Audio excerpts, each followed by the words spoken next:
एक बार की बात है। पहाड़ी के नीचे बसे एक छोटे से गांव में एक जवान लड़का रहता था।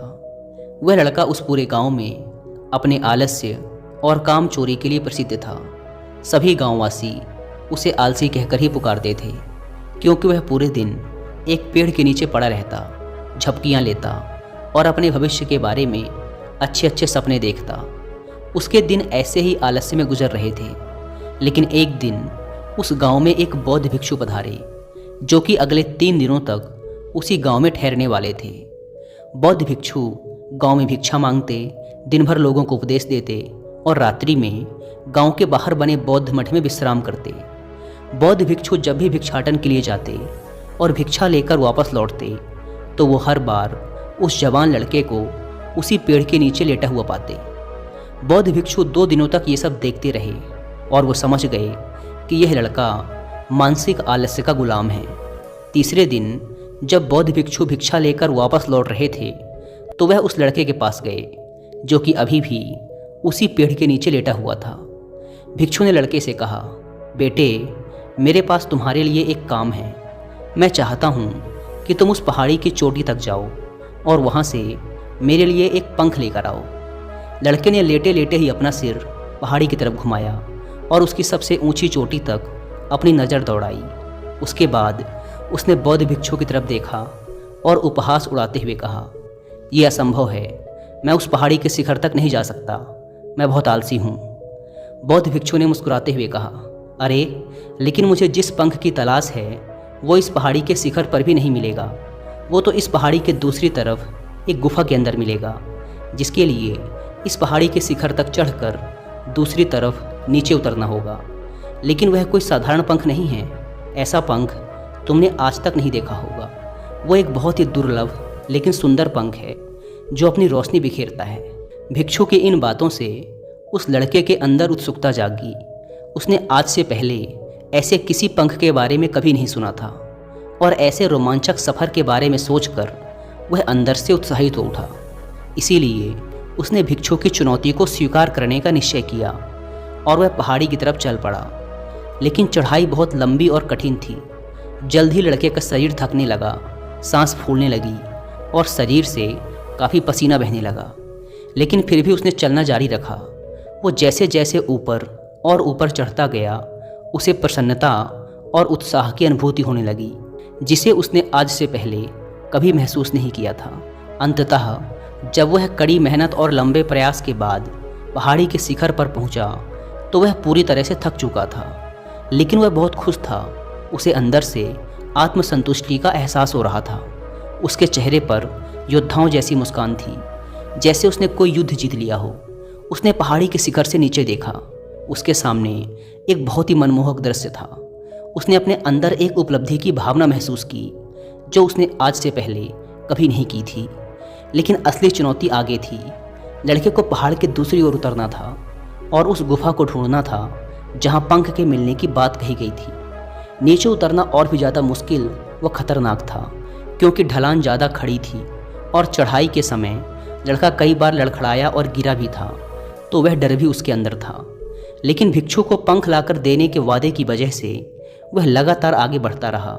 काफ़ी खोज मशक्क़त और कड़ी मेहनत के बाद जब वह अंत में गुफा तक पहुंचा, तो उसने देखा कि पंख वहीं पड़ा हुआ था, जो गुफा के प्रवेश द्वार से छनकर आ रही रोशनी में चमक रहा था। उसने पंख उठाया, लेकिन उसकी सुंदरता को देखकर अचंभित रह गया। वह काफ़ी देर तक पंख को ही घूरता रहा, लेकिन फिर अचानक उसे याद आया कि अभी तो उसे वापस भी जाना है। उसने खुद की तरफ देखा। वह पूरी तरह से थक चुका था। वह चिंतित हो गया कि वह पहाड़ पर कैसे चढ़ेगा और भिक्षु तक पंख कैसे पहुंचाएगा। एक पल के लिए उसने हार मानने के बारे में सोचा, लेकिन फिर उसे वह उपलब्धि और गर्व की भावना याद आ गई, जो उसने पहाड़ी के शिखर पर पहुंचने पर महसूस की थी। उसे एहसास हुआ कि उसके अंदर इस सफ़र को दोबारा पूरा करने की ताकत और दृढ़ संकल्प है। वह दोबारा पहाड़ी पर चढ़ने लगा। उसकी मांसपेशियों में दर्द हो रहा था, पैर कांप रहे थे, फेफड़े फटे जा रहे थे। वह कई बार लड़खड़ाकर गिर भी पड़ा, लेकिन उसने हार नहीं मानी। वह खुद को आगे बढ़ाने के लिए लगातार प्रेरित करता जा रहा था। अथक प्रयास और घंटों की कड़ी मेहनत के बाद अंततः जब वह बौद्ध भिक्षु के पास पहुंचा, और उनके हाथों में वह पंख रखा तो उसकी खुशी का ठिकाना ना रहा। उसे महसूस हुआ कि आज उसने अपने आलस्य पर काबू पा लिया है और कुछ महत्वपूर्ण करके दिखाया है। उसके चेहरे पर इतनी खुशी और संतुष्टि का भाव देखकर बौद्ध भिक्षु मुस्कुराए और बोले, बहुत बढ़िया मेरे बच्चे, आज तुमने जीवन का एक बहुत ही महत्वपूर्ण सबक सीखा है कि आलस्य कोई ऐसी चीज़ नहीं है जिसे स्वीकार कर लिया जाए या सहन किया जाए। आलस्य एक चुनौती है जिसे दूर करना होगा। यह एक बाधा है जिसे पार करना होगा और आलस्य को ख़त्म करने के लिए तुम्हें अपना पहला कदम उठाना ही पड़ेगा। अपने लक्ष्य की ओर चलना ही पड़ेगा और तब तक चलते रहना पड़ेगा जब तक तुम अपनी मंजिल को हासिल नहीं कर लेते। लड़के ने भिक्षु के शब्दों की गहराई और उसके महत्व को समझते हुए हाँ में अपना सिर हिला दिया। आज उसे एहसास हुआ कि वह हमेशा से ही बड़ी और महान चीज़ों को करने में सक्षम था, लेकिन उसके आलस्य ने उसे रोक रखा था। अब वह जानता था कि उसके पास अपने रास्ते में आने वाली किसी भी बाधा को दूर करने की ताकत और दृढ़ संकल्प है। इसके बाद भिक्षु ने उस लड़के को आशीर्वाद दिया और उस गांव से चले गए। इस कहानी से सीखने वाली बात यह है कि जब हम असंभव लगने पर भी अपने लक्ष्य को प्राप्त करने के लिए खुद को आगे बढ़ाते हैं, तब हम अपने भीतर एक ऐसी ताकत और दृढ़ संकल्प की खोज करते हैं जिसके बारे में हम पहले कभी नहीं जानते थे।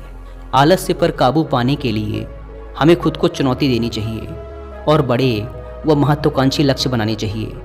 फिर चाहे वो लक्ष्य कितने ही मुश्किल क्यों ना हो, हमें लगातार खुद को अपनी शारीरिक और मानसिक सीमाओं से परे ढकेलते रहना चाहिए और असफलताओं व बाधाओं का सामना करने पर भी अंदर से मजबूत बने रहना चाहिए।